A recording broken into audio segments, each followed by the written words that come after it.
Apakah kamu menemukan ketenangan saat melepaskan seseorang yang kamu harapkan? Dalam psikologi, kemampuan untuk melepaskan bukan tanda kelemahan, tapi tanda kedewasaan emosional. Pada video kali ini, kami akan membahas belajar melepaskan sesuatu dengan ikhlas, tanpa harus dikejar. Mari simak video ini sampai selesai.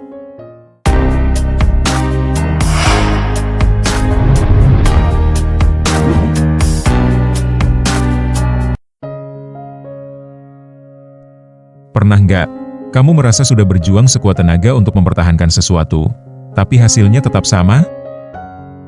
Kamu sudah mencoba sabar, mengorbankan banyak hal, tetapi semuanya tidak berjalan seperti yang kamu harapkan. Lalu muncul satu pertanyaan yang diam-diam menghantui pikiranmu. Sebenarnya aku harus terus berjuang, atau justru belajar melepaskan? Karena jujur saja, tidak ada yang benar-benar mengajarkan kita kapan harus berhenti. Kita selalu diajarkan untuk berjuang, untuk tidak menyerah, dan untuk mempertahankan apa yang kita anggap berharga. Tapi, bagaimana jika yang kamu pertahankan itu justru yang perlahan menyakitimu? Bagaimana jika yang kamu kejar ternyata bukan untukmu sejak awal? Di titik itu, kamu mulai lelah. Bukan karena kamu lemah, tapi karena kamu terus melawan kenyataan yang sebenarnya sudah jelas. Dalam psikologi, kondisi ini sering terjadi ketika seseorang terjebak antara harapan dan realita. Kamu tahu harus berhenti, tapi hatimu belum siap menerima. Dan saat itulah konflik besar terjadi di dalam dirimu. Sekarang, cobalah jujur pada dirimu sendiri. Apakah kamu benar-benar memperjuangkan sesuatu yang layak? Karena mungkin, jawaban yang selama ini kamu hindari adalah satu kalimat sederhana, yakni, tidak semua harus dikejar. Dalam video ini, kamu akan memahami kenapa melepaskan bukan tanda menyerah, tapi justru langkah paling berani untuk menyelamatkan dirimu sendiri. Yang pertama, melepaskan itu bukan menyerah, tapi menerima realita. Banyak orang mengira bahwa melepaskan berarti menjalani kekalahan. Padahal dalam psikologi, ini lebih dekat dengan konsep acceptance, yakni menerima kenyataan tanpa terus melawan hal yang tidak bisa dikontrol. Ketika kamu terus memaksakan sesuatu yang jelas tidak berjalan, kamu sebenarnya sedang menciptakan konflik batin.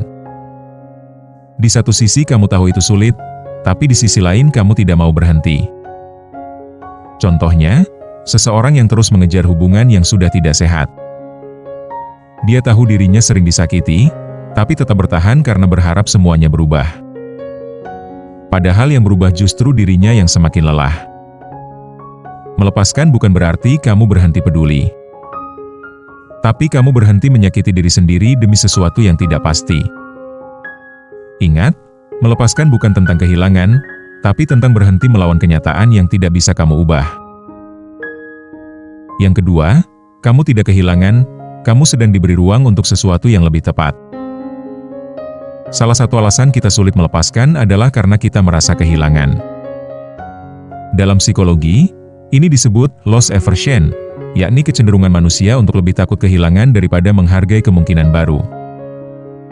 Otakmu fokus pada apa yang hilang, bukan apa yang bisa datang. Itulah kenapa melepaskan terasa menyakitkan, bahkan ketika itu adalah keputusan yang benar. Contohnya, kamu kehilangan seseorang yang sudah lama ada di hidupmu. Kamu merasa kosong, seolah tidak akan ada lagi sosok yang seperti dia. Padahal, kamu belum memberi ruang untuk kemungkinan yang lebih baik. Kadang, sesuatu harus pergi bukan untuk menyakitimu, tapi untuk membuka jalan yang lebih sesuai dengan siapa dirimu sekarang. Ingat, bukan semua yang pergi adalah kehilangan, kadang itu cara hidup memberi ruang untuk yang lebih tepat. Yang ketiga, semakin kamu memaksa, semakin kamu tersakiti. Dalam psikologi, ada konsep attachment yang menjelaskan bagaimana keterikatan emosional bisa membuat kita sulit melepaskan, bahkan ketika itu menyakitkan. Semakin kamu menggenggam, semakin kamu berharap. Dan semakin besar harapan, maka semakin besar juga rasa sakit saat kenyataan tidak sesuai. Contohnya, kamu terus menghubungi seseorang yang mulai menjauh darimu. Kamu berharap dia bisa kembali seperti dulu. Tapi semakin kamu mendekat, dia malah semakin menjauh darimu. Dan saat itulah kamu menjadi semakin terluka oleh keadaan. Melepaskan bukan berarti kamu berhenti mencintai. Tapi kamu berhenti memaksa sesuatu yang tidak lagi sejalan. Ingat, semakin kamu memaksa sesuatu untuk tetap tinggal, semakin kamu menyakiti dirimu sendiri. Yang keempat, ikhlas itu proses, bukan sekali jadi. Banyak orang ingin langsung ikhlas dalam satu waktu. Padahal dalam psikologi, ini adalah proses yang disebut emotional processing, yakni mengelola emosi secara bertahap, bukan ditekan atau dihindari. Ikhlas bukan berarti kamu tidak merasakan sedih. Bukan berarti kamu tidak kecewa, tapi kamu memilih untuk tidak tinggal terlalu lama di rasa itu. Contohnya, setelah kehilangan sesuatu yang berharga, kamu masih merasa sedih berhari-hari, yang mana itu masih disebut normal. Tapi perlahan, kamu mulai menerima, mulai fokus ke diri sendiri, dan mulai bangkit untuk menjalani kehidupan. Ikhlas bukan tentang melupakan, tapi tentang menerima tanpa rasa perlawanan. Ingat, ikhlas bukan berarti tidak merasakan apa-apa, tapi tidak lagi membiarkan rasa itu mengendalikanmu. Yang kelima, melepaskan adalah bentuk mencintai diri sendiri. Pada akhirnya, melepaskan adalah keputusan untuk memilih dirimu sendiri. Dalam psikologi, ini berkaitan dengan self-worth, yakni seberapa kamu menghargai dirimu.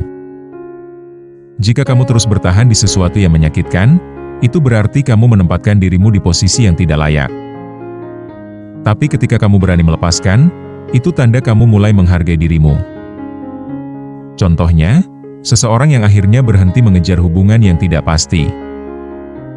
Bukan karena dia tidak peduli, tapi karena dia sadar, dirinya pantas mendapatkan kepastian. Melepaskan bukanlah akhir dari segalanya.